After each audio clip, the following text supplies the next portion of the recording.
দেশি আর ওই যে এলসি যেটা ইন্ডিয়ান থেকে যেটা আসে এটা তো মোটামুটি আমাদের দেশিটারে ধরে। মিশর, চায়না এগুলো বিক্রি না হইলে নষ্ট হয়ে যায়। জাহাজ তো আবার আসতে 1 মাস লাগবে। আসসালামু আলাইকুম সুপ্রিয় দর্শক, আমি নিজাম আপনাদেরকে এই মুহূর্তে নিয়ে এসেছি কারণ বাজার পেঁয়াজ আলু রসুন আদার পাইকারি বাজার। প্রিয় দর্শক, আপনারা দেখতেই পাচ্ছেন যথেষ্ট পরিমাণ আমদানি আছে, আর আমদানি থাকার জন্যই কিন্তু দাম কমতে শুরু করেছে। প্রিয় দর্শক, আজকে এই কারণ বাজার কোন আড়তদার কেমন বিক্রি করছে প্রত্যেকটা তথ্যই আপনাদের জানিয়ে দিব। আপনারা ভিডিওটা স্কিপ না করে সম্পূর্ণ অংশটাই ধৈর্য সহকারে দেখবেন, আর কোন এলাকায় কেমন যাচ্ছে কমেন্ট বক্সে জানাতে পারেন। আসসালামু আলাইকুম। ওয়ালাইকুম আসসালাম। বাবজান কেমন আছেন? জি আলহামদুলিল্লাহ ভালো আছি। আপনি ভালো আছেন? আলহামদুলিল্লাহ। আপনাদের বেচা বিক্রি কেমন হচ্ছে? বেচা বিক্রি আছে, তেমন না, কোনো কম আর কি। বাজার কি এখন থাকবে? তো বলবো কিভাবে, আপাতত তো থাকতেছে। আপাতত থাকতেছে মনে হচ্ছে। এই কমটা কাটে যাবো, যখন কিনা বেচা হয়ে যাবে তখন এই যে 2-4 টাকা কম, এটা আবার বেড়ে যাবে। আর এখন এই যে ওই বিভিন্ন কোয়ালিটির পেঁয়াজ আসছে তো বাজারে, আপনার বড় পেঁয়াজ গুলা হোটেলে নেয়, ওগুলার কারণে একটু দাম হয়তো কম আছে। আবার এগুলা যখন শেষ হয়ে যাবে, পিছন যদি আবার জোগাড় না থাকে তাহলে আবার বাড়বে। ওগুলা তো একবারই আসে, জাহাজে আসে না। হ্যাঁ, জাহাজে একবারে আছে। এইগুলো বলে অনেক আগের কার এলসি করা। হ্যাঁ, 1-1.5 মাস লাগে। 1-1.5 মাস একটা এলসি খুলে আনতে সময় লাগে। এই এলসি হুট করে অনেকদিন সমস্যা ছিল, আসাতেই বাজারটা অনেকটাই ডাউন হয়ে গেছে। ডাউন তো ওই মালের সাথেই মালের হিসাব না, আপনার ওইটা তো অন্য জাতের মাল। অন্য জাতের মাল, ওইটা আপনার বাসা বাড়িতে চলে না। না ওটা শুধু আপনার রেস্টুরেন্ট বিভিন্ন কাজে ওয়ান টাইম ব্যবহার হয়। আর আমাদের দেশি পেঁয়াজ গুলো হইলো আপনার বাসা বাড়ি বিভিন্ন দোকানে বিক্রির জন্য এগুলো আর কি লাগে। আমাদের দেশি পেঁয়াজের বাজার এখনো যা আছে, কৃষকের লস হচ্ছে না, যা আছে চলে আর কি। 2-4 টাকায় দিক হইতে পারে। কোয়ালিটি এখন না মনে 100 উপরে পেঁয়াজ আছে, ভালো কোয়ালিটির মাল এখন 100 উপরে আছে। আবার 100 আছে, 100 তে কম আছে। কমটা হইলো ছোট নিয়ম, বিভিন্ন কোয়ালিটি আছে। তো এইভাবে যেভাবে কিনা বেচা হইতেছে আর যা আছে, যোগান ঠিক থাকলে তো আর বাড়ার দরকার নেই। আর যখন যোগান কমে যাবে, যখন ওই মালটা শেষের দিকে থাকবো, জাহাজ তো আবার আসতে 1 মাস লাগবে। আচ্ছা, তখন তো এই দিকতে আবার দাম বেড়ে যেতে পারে।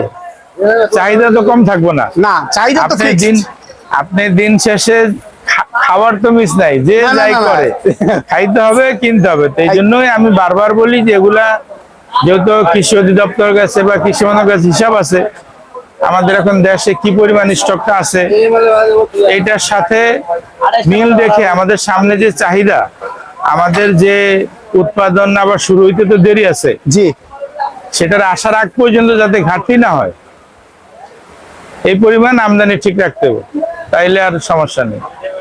আজকে এই কারণ বাজার মানভেদে পেঁয়াজ কেমন যাচ্ছে? তার মানে মান বেঁধে 95 থেকে 105-107 টাকা আছে।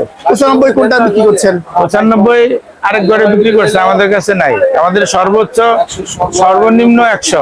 সর্বনিম্ন 100। এইটা 100 কোথাকার? এটা হ্যাঁ, এটা হলো সোনাপুরের পেঁয়াজ, রাজবাড়ি সোনাপুর। আর ফরিদপুরের পেঁয়াজ কত বিক্রি করছেন? ফরিদপুরেরটাও বললাম না, 100 বা 101।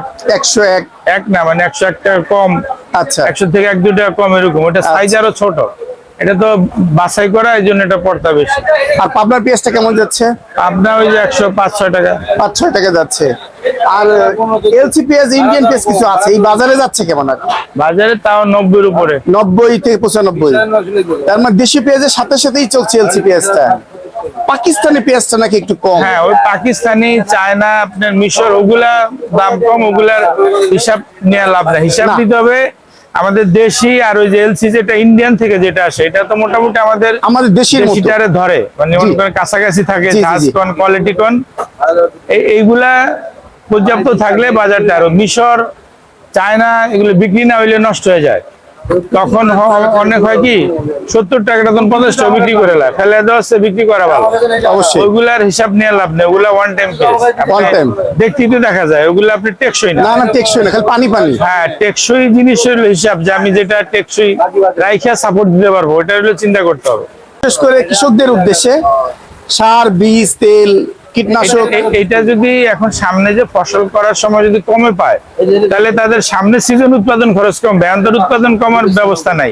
ফসল তো এটা হয়ে গেছে, জি পেঁয়াজ যখন উঠে গেছে, যখন আবার পেঁয়াজটা আবার লাগাবে মুড়ি কাটা, পেঁয়াজ তারপরে যখন আলি লাগাবে, তখন যদি আপনার এই কিষান খরচ বলেন, এই যে ডিজেল বলেন, বিভিন্ন সার ওষুধ কীটনাশকের দাম যদি কম থাকে, তাহলে তার উৎপাদন খরচ কমবে, তখন সে কমে বেচতে পারবে। এখন এগুলা যেভাবে উৎপাদন হয়েছে তার তো খরচ অনেক পড়ছে, আমাদের সে কৃষকরা ভালো বলতে পারবে। ওই সমস্ত হাটে যে যদি আলোচনা করেন তাহলে তারা বলতে পারবে। এই জন্য এখন এই অবস্থায় সরকারের কৃষক- নজর দেওয়ার দরকার আছে। হ্যাঁ, নজরটা ওইটা দরকার আছে যে কি পরিমাণ আপনার আছে, তার বাজার যে সংকট না হয়। আমি তো একই কথা বললাম, খাওয়া তো বন্ধ থাকবে না, জি যেই পরিস্থিতি হোক খাওয়া হচ্ছে, বরং সামনে আরো খাওয়া বাড়বে। যেমন স্কুল, আদালত, কলেজ সব যদি খোলে, তখন ক্যান্টিন চালু হবে, বিভিন্ন প্রোগ্রাম চালু হবে। গত কয়েক মাস ধরে তো অনেক ধর্মীয় প্রোগ্রামও বন্ধ, হ্যাঁ আর অনেক অনুষ্ঠান বন্ধ না, এটা তো আপনারা ভালো বুঝেন। এগুলোর জন্য তো একটা এক্সট্রা চাহিদা বাড়বে, এটা তো মেনে রাখতে হবে। এটা কিন্তু অনেকে চিন্তা করে না, কারণ এগুলো একটা খরচ।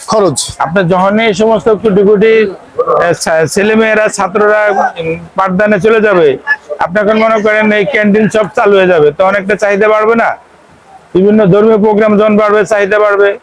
ওটা চিন্তা করতে হবে যে চাহিদা সামনে বাড়বে ছাড়া কমতেছে না। জি, তো চাহিদা বাড়লেই আপনার এই দাম 2-4 টাকা বাড়া শুরু হয়। তার কারণ হলো তখন আপনার দরকার হলো, আজকে ঢাকা শহরে মনে করেন 500 টন পেঁয়াজ আসছে, 400 টন, 100 টন শর্ট না।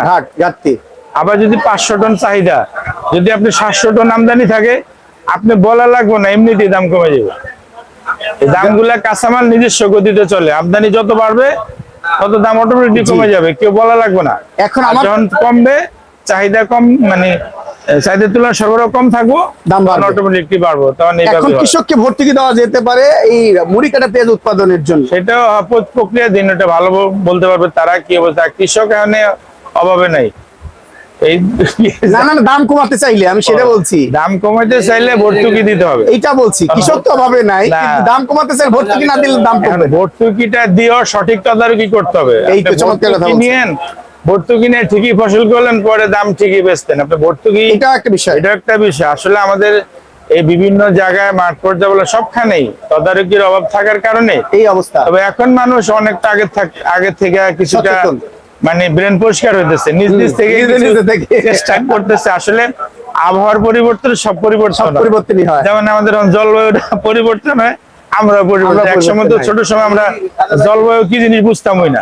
এখন এই যে জলোচ্ছ্বাস বলেন, ঘূর্ণিঝড় বলেন, প্রস্তুতির কারণে মানুষের ক্ষয়ক্ষতি কম হয়। আগে তো এই সচেতনতা তো ছিল না। এখন এই পরিস্থিতিতে অনেকই বদল হয়ে গেছে। চাই যে আরো কমুক। কারণ ওই আমি একই কথা বলি, দিন শেষে সবাই আমরা ভোক্তা। কারণ আমার আসলে খুচরা বাজারে পেঁয়াজটা যেন 100 টাকা বেচতে পারে, এই পর্যন্ত যদি থাকে, তাইলে আর কারো সমস্যা হয় না। জি, একটু ঠিকানাটা বলেন। ঠিকানা ওই যে কারণ বাজার, সিটি কর্পোরেশন মার্কেট, নিচতলা, শাহালি ট্রেডার্স, 42 নম্বর আড়ত। মোবাইল নাম্বারটা দিবেন। 01717198706। অসংখ্য ধন্যবাদ। অসংখ্য ধন্যবাদ আপনাকে, আপনার দর্শকদেরও।